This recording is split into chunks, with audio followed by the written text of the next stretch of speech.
Unlock a safer, smarter way to shop online right from your Android device with Revolut's virtual cards. First, let's get your virtual card ready. Open your Revolut app on your Android phone. Navigate to the Cards tab, usually found at the bottom of your screen.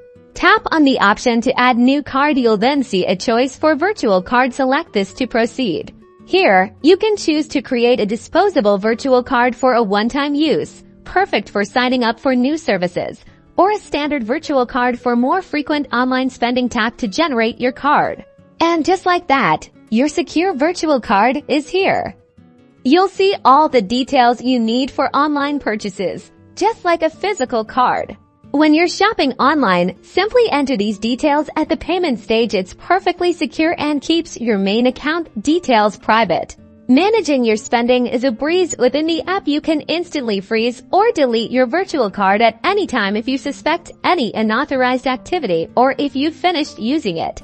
This instant control is a massive security advantage for disposable virtual cards. Once a transaction is complete, the card is automatically deleted, offering maximum protection. By using Revolut's virtual cards, you're adding a powerful layer of security to your online transactions, making your digital shopping experience both convenient and remarkably safe.